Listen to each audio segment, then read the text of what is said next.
Сәлеметсіздер ме оқушылар? Ана тілі бірінші сынып, 4-ші және 5-ші сабақ. Бүгінгі сабақтың тақырыбы дыбыстар мен әріптер. Балалар, бүгінгі сабақта 4-ші және 5-ші сабақты келісетін барлық жаттығуларды бірге орындайтын боламыз. Оқулықты ашып, дайындап қойыңыздар. Міндетті түрде каналға тіркеліп, лайк басып кетуді ұмытпаймыз. Олай болса, бастайық. Бірінші жаттығу: өлеңді мәнерлеп оқы, жаттап ал. Алғашқы қар. Алақай қар жауды, сырғанақ тебеміз, білмейді шаршауды, шыныққан денеміз. Шығамыз далаға, соғамыз аққала, мінеміз шанаға, күлеміз шаттана. Дәркембай Шоқпарұлы жазған өлең. Осы өлеңге сәйкес мына сұраққа жауап берейік. Өлең не туралы? Балалар, бұл өлең алғашқы жауған қар туралы. Сол мезгілде денемізді шынықтырып, ойнап, қуанышқа кенелген балалардың іс-әрекеті туралы жазылған екен. Келесі тапсырма: қар, сырғанақ сөздерінде неше әріп, неше дыбыс бар дейді. Қар сөзіне назар аударайық. Қар сөзінде 3 әріп, 3 дыбыс бар. Сырғанақ сөзінде барлық әріптерді санаймыз. Сырғанақ сөзінде 8 әріп, 8 дыбыс кездеседі. Екінші жаттығу: сөздерді көшіріп жаз. Бізге мынадай сөздер берілген. Қар, жар, тар, қыс, қас, қос, топ, доп. Сөздердің мағынасы неліктен өзгерді деп ойлайсың дейді. Мына жердегі сөздер не себепті мағыналары өзгеріп кетті? Сөздердің мағынасы өзгеру себебі бір әріптің басқа әріптермен алмасуынан болып тұр.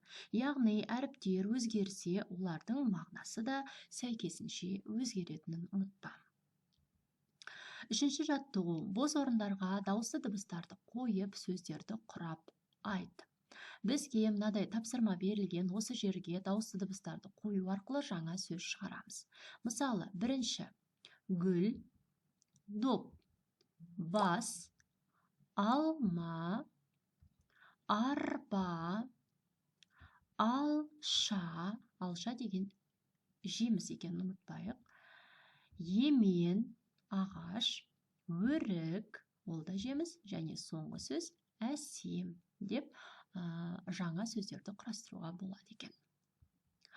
Енді балалар, 4-ші сабақ бойынша барлық жаттығуларды орындадық. 5-ші сабаққа көшейік. Бұл сабақтың да тақырыбы дыбыстар мен әріптер, яғни осы тақырыпты жалғастыратын боламыз. 5-ші сабақ бойынша бірінші жаттығу: суретке қара, мәтінді түсініп оқы. Бізге мынадай қыс бейнесі бейнеленген сурет берілген екен. Оның астындағы мәтінді мұқият тыңдайық. Кәрім сырғанаққа келді. Қарап тұрса, өзінен кіші ешкім жоқ сияқты. Ол төбешік басына көтеріле бастады.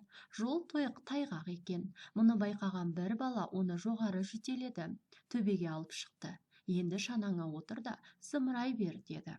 Кәрім жүрексініп біраз тұрып қалды. Сәлден соң шанасымен төмен қарай зулай жөнелді. Бұл мәтіннің авторы Ермек Өтетілеуұлы. Мәтін түсінікті болса, мәтінге байланысты берілген 2 тапсырманы орындайық. Кәрімнің сырғанаққа келгені туралы бөліктерді тауып оқы дейді. Ол бөлік мына жерде көрсетіліп тұр, сызып көрсетіп қойдым. Яғни Кәрім сырғанаққа келді деген сөйлемнен басталады. Осы бөліктің барлығы Кәрімнің сырғанаққа келгені туралы жазылған. Балалардың қысқы ойыны туралы әңгімеле дейді. Яғни сен қыста қандай ойындар ойнайсың балалармен далаға шыққанда, серуендегенде? Сол туралы өз ойыңды қысқаша мына түрде жазуға болады. Балалар қыста жылы киініп алып далада ойнағанды, сырғанақ тепкенді жақсы көреді. Сонымен қатар шаңғы тебеді, шанамен сырғанайды. Қыс мезгілі сондай көңілді. Ал балалар, сіздерге қыс мезгілі ұнай ма? Олай болса, сендер қыс мезгілінде бұдан басқа қандай ойындарды ойнағанды жақсы көресіңдер? Міндетті түрде ойларыңды бөлісіңдер. Екінші жаттығу: орнына ауыстырылып берілген сөздерден сөйлем құрап жаз. Бізге мынадай сөздер берілген.